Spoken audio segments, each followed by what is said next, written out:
bonsoir à tous, suivant l'heure à laquelle vous regarderez cette vidéo. Soyez les bienvenus sur la chaîne Chronique Paranormale. Avant de vous présenter le premier sujet de ce soir, je vais me présenter en quelques mots et vous expliquer le principe de notre émission. Donc, je m'appelle John Sinclair, j'ai 26 ans, je suis originaire de Lorraine, je suis un passionné d'histoire et de paranormal. Je travaille également comme éditeur d'articles au sein du site Elistar, qui en fait est un site dédié au paranormal et à la spiritualité, dont je vous invite à le consulter en cliquant sur le lien qui se trouve tout en bas dans la description de ma chaîne et dont je vais vous afficher sur l'écran de votre ordinateur avec notre logo que vous avez peut-être déjà dû rencontrer. Vous pourrez retrouver tous mes travaux en tant qu'éditeur d'articles, mais également les autres articles d'autres personnes qui travaillent sur ce site. Alors pourquoi j'ai créé cette chaîne YouTube? Tout simplement pour vous partager ma passion et mes connaissances sur l'étrange, du mieux que je pourrais. Alors je ne parlerai pas que des lieux hantés, je pourrais très bien parler de tout ce qui est l'ufologie, la cryptozoologie, des légendes urbaines, des mystères, et également des cas de possession démoniaque ou des miracles reconnus plus ou moins par l'Église. Le but sera vraiment que je sois votre présentateur dans cette émission. Sur ce, je pense que j'en ai déjà assez dit sur les explications et les objectifs de ma chaîne. Je vais à présent passer au premier sujet de ce soir, et c'est avec un immense plaisir et une immense fierté que je vais vous présenter le château des Lumières de Lunéville. Alors c'est parti. Le château des Lumières de Lunéville a été construit et reconstruit sur une période de 17 années durant le siècle des Lumières. À la base, c'est une ancienne fortification médiévale datant de l'an 1000. Il est situé à 40 km de Nancy, en Meurthe-et-Moselle, donc en région de Lorraine, et il est considéré comme l'un des plus grands domaines des grands-ducs lorrains et certains grands noms de l'histoire de France, du Moyen-Âge jusqu'au XVIIIe siècle. Des personnalités comme Charles le Téméraire ont occupé le château jusqu'en 1476, sous le règne des Bourguignons, au XVe siècle. Mais c'est sous le règne de l'aristocrate et roi polonais Stanislas Leczinski que le château s'est fait connaître, notamment du fait que ce dernier n'est autre que le beau-père du roi de France Louis XV, mais aussi parce qu'il a contribué à faire de ce château un lieu de rencontre de tous les plus grands noms de la philosophie du siècle des Lumières. À la mort de ce dernier, le château fut transformé en une caserne militaire dans laquelle on a formé des soldats d'élite de l'armée française, et ce durant toute la période du XIXe siècle. Alors bien sûr, vous allez me dire, mais qu'est-ce que ce château a de si particulier pour être présent dans notre émission Chronique Paranormale? Eh bien, figurez-vous qu'il y a une mystérieuse malédiction qui a fait au total 7 incendies majeurs, et ce durant plusieurs siècles, qui a causé de nombreux dégâts au château et qui nécessite des travaux de restauration et de rénovation jusqu'en 2023. Alors on n'est pas encore sûr sur la nature de cette malédiction. Certains pensent qu'elle est liée à une légende selon laquelle le roi Stanislas aurait conclu un pacte avec un étrange individu qui lui aurait promis pouvoir et richesse. Alors peut-être qu'en contrepartie, les conséquences c'est que le château était promis à être voué à une malédiction.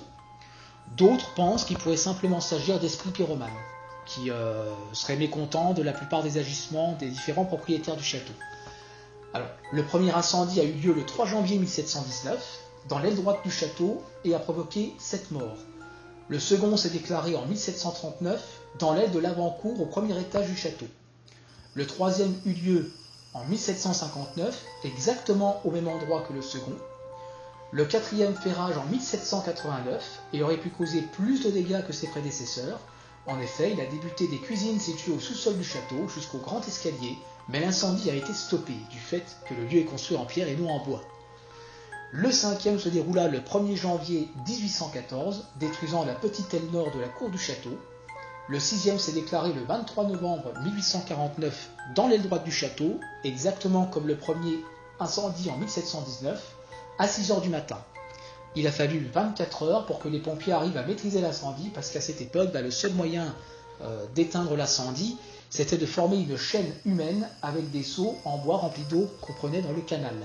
Les chutes de poutres et de cheminées ont causé 2 amputations importantes à 2 soldats du feu. Le premier a perdu un pied, le second 2 doigts. Le dernier incendie s'est déclaré le 19 mars 1961.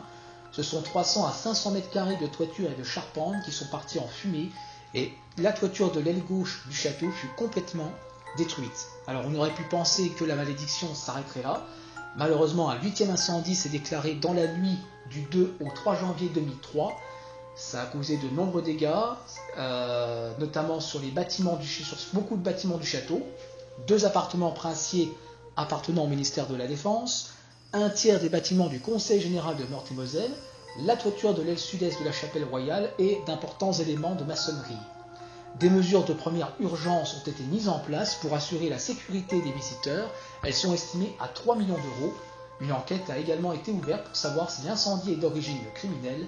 Bien entendu, on est loin d'imaginer que cet incendie soit lié aux 7 autres connus du château et à la malédiction. Pour conclure notre premier sujet de ce soir, je tiens à faire une partie de remerciements notamment à 3 personnes, en mon nom mais également au nom de toute l'équipe Daily Star. Je tiens à remercier Séverine et Jennifer, des capteuses Spirit Paranormal, d'avoir partagé notre chaîne du mieux qu'elles pouvaient sur leur communauté, afin de mieux la faire connaître. Pour ceux qui ne les connaissent pas, ce sont 2 enquêtrices qui vont dans des lieux abandonnés pour tenter d'entrer en contact avec d'éventuelles entités, si bien sûr le lieu a une entité confirmée ou non. Donc, elles ont une chaîne YouTube qui s'intitule Capteuse Spirit Paranormal, que je vous invite à aller voir. Je vous embrasse très fort toutes les deux, vous êtes vraiment super gentils et super sympathiques. Et moi, d'un point de vue personnel, mais également toujours au nom de l'équipe Daily Star, je tiens à remercier mon petit frère Thibaut d'avoir également fait l'effort de partager notre chaîne sur sa petite communauté d'abonnés. Donc, il n'est pas là pour se faire connaître. Lui, en revanche, ne fait pas dans le paranormal. Sa passion, ce sont les jeux vidéo, donc il propose du gaming. Il a également une chaîne qui s'intitule Thibaut et Julien, dont je vous invite à aller faire un tour. Mais voilà, je tenais simplement à remercier ces 3 personnes. Vous êtes vraiment super magnifiques. Et bien sûr, petit frère, je t'aime. Et enfin, pour terminer ce sujet de ce soir, il ne me reste plus qu'à vous souhaiter une bonne journée ou une bonne nuit. Je souhaite à ce que cette chaîne et notre émission Chronique Paranormale soient remplies de succès. C'était votre présentateur, John Sinclair. À très bientôt.